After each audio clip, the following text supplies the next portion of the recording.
Sejarah kebijakan fiskal di Indonesia berevolusi seiring dengan perubahan konsepsi otonomi daerah di Indonesia.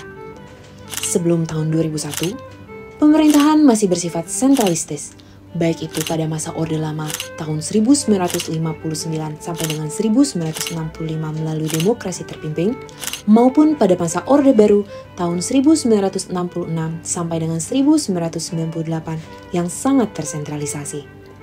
Peran instansi vertikal terhadap pembangunan di daerah sangat besar, dan kontrol pusat terhadap daerah sangatlah kuat.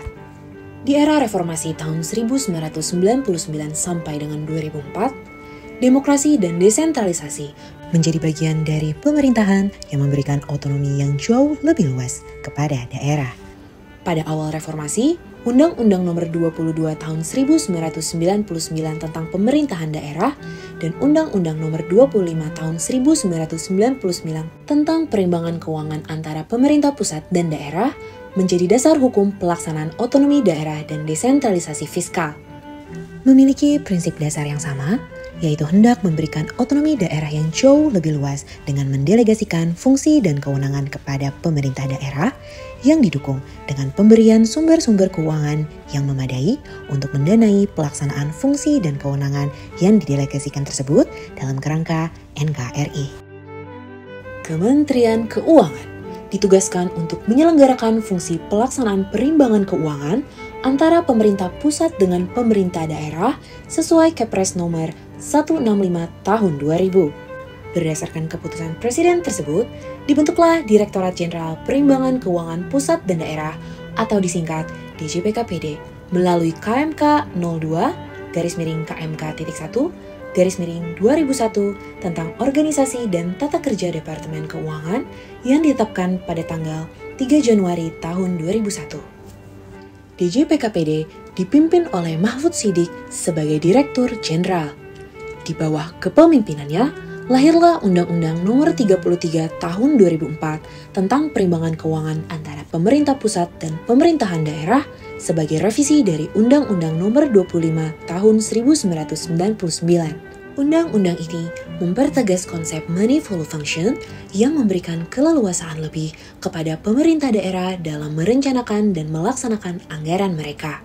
Dinamika politik dan demokrasi mengganti Presiden Republik Indonesia Abdurrahman Wahid menjadi Megawati Soekarno Putri dan menerbitkan Keputusan Presiden Republik Indonesia Nomor 36 Tahun 2004.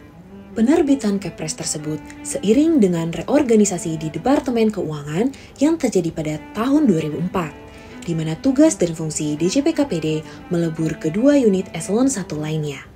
Sebagian tugas dan fungsinya dialihkan ke Direktorat Jenderal Anggaran dan Perimbangan Keuangan atau DJAPK, dan sebagian lagi dialihkan ke Badan Pengkajian Ekonomi Keuangan dan Kerjasama Internasional atau BAPEKI.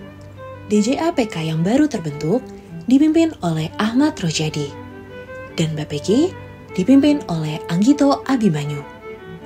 Di era kepemimpinan keduanya, terbitlah berbagai peraturan pelaksanaan dari Undang-Undang Nomor 33 Tahun 2004 tersebut.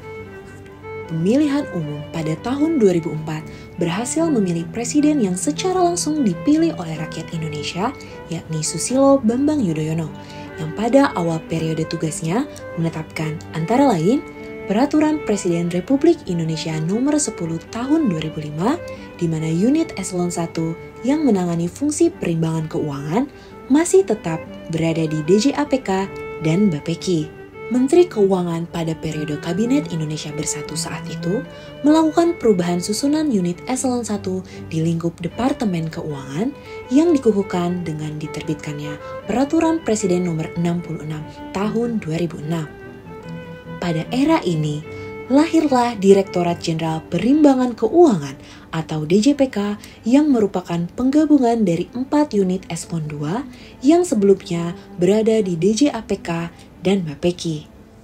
Perpres nomor 66 tahun 2006 kemudian ditindaklanjuti dengan diterbitkannya Peraturan Menteri Keuangan nomor 131-PMK.01-2006.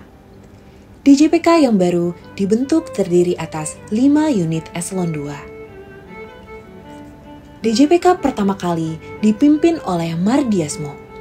Pada masa kepemimpinannya, lahirlah Undang-Undang Nomor 28 Tahun 2009 tentang pajak daerah dan retribusi daerah sebagai upaya untuk memperkuat perpajakan daerah. Estafet kepemimpinan selanjutnya beralih ke Marwanto Harjowiryono. Pada era kepemimpinannya, pengalihan BPHTB sebagai pajak daerah mulai diimplementasikan, serta beberapa daerah telah melaksanakan pengalihan PBB sektor P2. Selain itu, DJPK juga berhasil meraih sertifikasi ISO 9001.2/2008 atas ruang pelayanan terpadu keuangan daerah.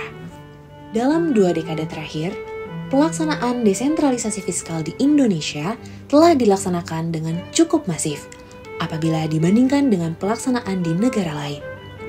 Pemerintah pusat tetap dapat memiliki fungsi distribusi dan stabilisasi yang memadai dalam menghadapi ketimpangan potensi antar daerah di Indonesia. DJPK di bawah kepemimpinan Direktur Jenderal Budiarso Teguh Widodo mencanangkan transformasi kelembagaan yang diharapkan memberikan sumbangsih yang besar dan bermanfaat untuk perbaikan pelayanan kepada publik dan kesejahteraan rakyat. Tahun 2014 menjadi awal nomenklatur TKD mendapat tambahan frasa dan nadesa sebagai konsekuensi pelaksanaan Undang-Undang Nomor 6 Tahun 2014 tentang desa. Pendanaan ini bermaksud untuk mendorong percepatan pembangunan dan kesejahteraan masyarakat pedesaan. Berbagai capaian desentralisasi fiskal selama 20 tahun terakhir telah menunjukkan berbagai kinerja positif dan ikut berkontribusi dalam pencapaian kinerja nasional. Di bawah kepemimpinan Direktur Jenderal Astera Primanto Bakti, telah lahir Undang-Undang Nomor 1 Tahun 2022 tentang hubungan keuangan antara pemerintah pusat dan pemerintahan daerah sebagai pengganti Undang-Undang Nomor 33 Tahun 2004. Tidak sampai di situ, Luki Alfirman sebagai Direktur Jenderal Perimbangan Keuangan tahun 2022 sampai dengan sekarang terus melanjutkan dan mengawal implementasi dari Undang-Undang HKPD melalui peraturan pelaksanaannya. Selain itu, sejak bulan Juli tahun 2023 menjadi momen bersejarah DJPK sebagai salah satu unit di Kementerian Keuangan yang melaksanakan transformasi dengan menerapkan deyaring secara masif dan pembentukan 2 unit eselon 2 baru. Kinerja, inovasi, dan prestasi yang dilakukan DJPK tidak luput dari arahan serta dukungan dari Menteri Keuangan Sri Mulyani Indrawati dan juga Wakil Menteri Keuangan Suhasil Nazara. Kedepan, DJPK terus berinovasi menerbitkan kebijakan-kebijakan yang impactful untuk kesejahteraan masyarakat Indonesia dan tetap menjaga integritas. DJPK, inovatif, impactful, integrity.